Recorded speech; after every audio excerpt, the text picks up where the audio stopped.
תראו, יש לנו פה סיפור על פילוסוף, איש מבריק שניסה, אתם יודעים, לשנות את העולם עם כל מיני תיאוריות גדולות ונעלות, אבל אז באה המציאות ובום, טפחה לו ישר בפנים. זה הסיפור של דון ספיינטה, וזה מסע מדהים מהשכל ישר אל הלב. בואו נתחיל. והשאלה הזאת, מה קורה כשרעיונות גדולים פוגשים את המציאות, זאת לא שאלה תיאורטית בכלל. בשביל דון ספיינטה זה היה ממשי. הוא היה איש של רעיונות תיאוריים, וכל מה שהוא רצה זה להכניס אותם לעולם האמיתי, העולם המבולגן והפרקטי של כולנו. וכמו שאפשר לנחש, זה לא הלך חלק בלשון המעטה. והציטוט הזה, מסעו של אינטלקטואל רציונליזם קר ויעיר אל חוכמת הלב, הוא בעצם המפה לכל הסיפור שאנחנו הולכים לספר.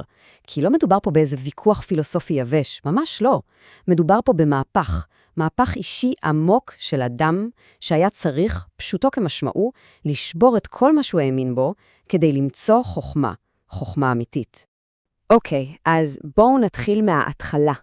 מהרגע הזה, הרגע שבו כל האידיאליזם הגדול של דון ספיינטה פוגש את המציאות הקרה והקשה. ואיך זה נגמר? בכישלון. אבל לא סתם כישלון, זה היה כישלון מפואר. וכאן אנחנו רואים את הקונפליקט הקלאסי, נכון? הראש בעננים מול הרגליים על הקרקע.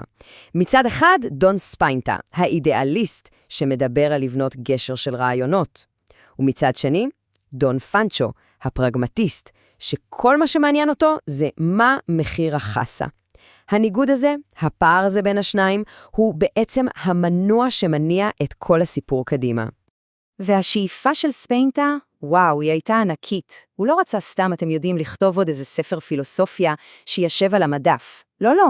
הוא רצה להקים מפלגה פוליטית של ממש, שתיקח את כל האידיאלים הגבוהים שלו ותהפוך אותם למציאות בשטח. ופה מגיע רגע ההתנגשות הגדול. דמיינו את הסיטואציה.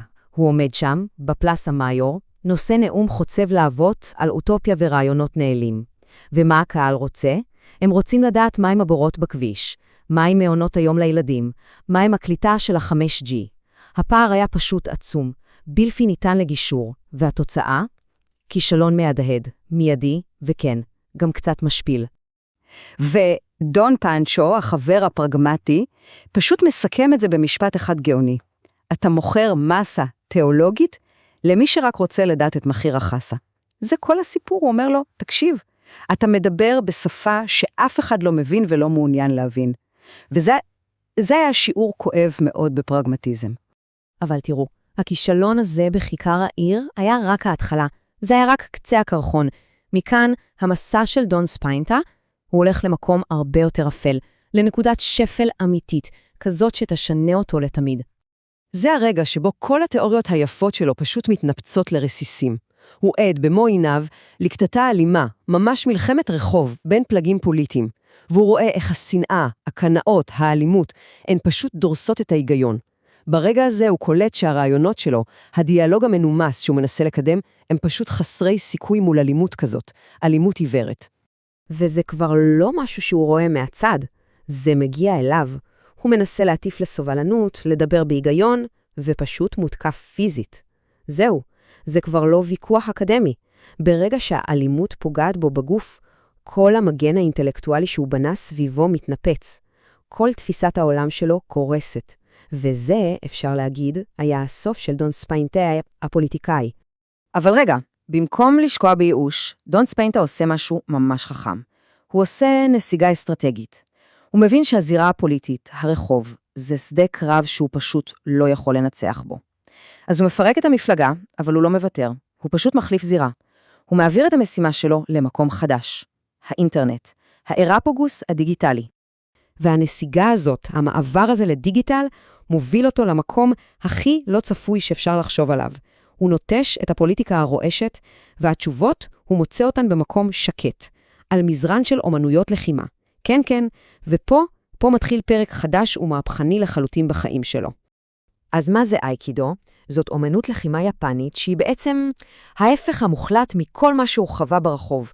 במקום לפגוש כוח בכוח, במקום להשמיד את היריב, המטרה היא לנטרל את ההתקפה תוך כדי ששומרים גם על התוקף, להגן על עצמך וגם עליו. בשביל דון ספיינטה, אחרי כל האלימות והאכזבה, הרעיון הזה זאת הייתה התגלות של ממש. והעקרונות פה הם פשוט מהפכה מחשבתית.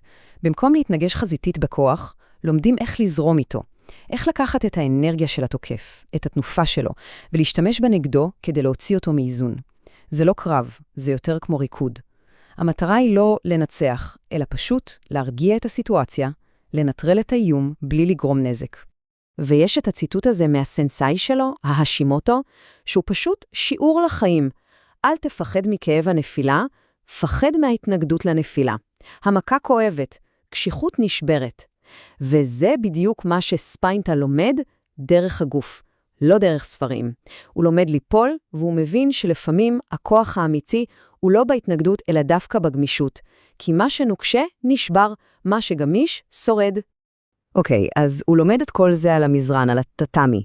אבל השאלה הגדולה היא, איך לוקחים את התובנות הפיזיות האלה ומתרגמים אותן לעולם הכאוטי, האלים לפעמים, של האינטרנט? איך לוקחים אייקידו והופכים אותו לאסטרטגיה תקשורת? כאן בדיוק הפילוסופיה הופכת למשהו פרקטי. וכדי לעשות את המעבר הזה, הוא לא היה לבד. כאן נכנסת לתמונה דמות מפתח, סאקורה, הבת של הסנסei, והיא השילוב המושלם. מצד אחד, חגורה שחורה דן 3 באייקידו. מצד שני, פילולוגית מומחית, חוקרת שפות. היא מבינה גם את תנועת הגוף וגם את כוחה של המילה. והיא הופכת להיות הגשר, המפתח לתרגום של האייקידו לשפה של הרשת. ופה, ממש פה, אנחנו רואים איך התרגום הזה עובד בפועל. סאקורה מלמדת אותו איך לקחת עקרונות כמו קירימי, טנקן וקוקיו מהאייקידו, ולהפוך אותם לטקטיקות תקשורת דיגיטלית. אז במקום להתווכח עם טרול, משתמשים במילים שלו כדי למסגר מחדש את השיחה. במקום להיגרר להשמצות, מסבבים את הדיון לשאלה מאחדת. ובמקום להתעצבן, שומרים על מרכז דיגיטלי רגוע. זה ממש אייקידו, אבל במילים.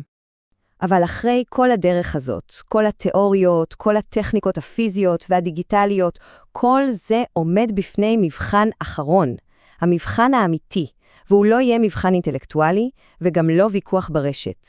הוא יהיה מבחן אישי, עמוק, שיגיע מהמקום הכי פגיע והכי לא צפוי. אז מהו באמת המבחן האולטימטיבי של חוכמה? האם זאת איזו תיאוריה מושלמת, או אולי טכניקה מיומנת, או שאולי זה משהו אחר לגמרי? כאן, בדיוק כאן, דון ספיינטה יצטרך להוכיח שהמהפך שלו הוא לא רק בראש. הוא יצטרך להוכיח שהוא הגיע גם אל הלב. הוא נקרא מבחן החסד. לא מבחן של שכל, לא מבחן של כוח. מבחן של לב. זה השיא הרגשי של כל המסע הזה. והנה זה מגיע.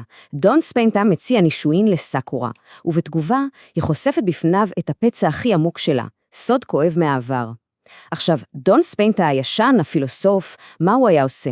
בטח מנתח את הסיטואציה, שופט אותה מוסרית, מחפש איזו תשובה תיאורטית, אבל דון ספיינטה החדש, הוא עושה משהו אחר לגמרי. הוא מגיב בחסד, באהבה ללא תנאי, בלי שיפוט, בלי ניתוח, פשוט חיבוק. וזהו. במעשה הזה, המסע שלו הושלם. התיאוריה הפכה למעשה של אהבה. וזו התובנה הסופית, המזוקקת, של כל המסע שלו. כמו שנאמר, הוא הבין שהיופי אינו נחשב, הוא נאהב. המעבר הזה מהשכל, שתמיד רוצה לנתח, לחשוב, להבין, אל הלב, שפשוט רוצה לאהוב. זה כל הסיפור. וזה משאיר אותנו עם שאלה. שאלה שבעצם מחזירה אותנו להתחלה.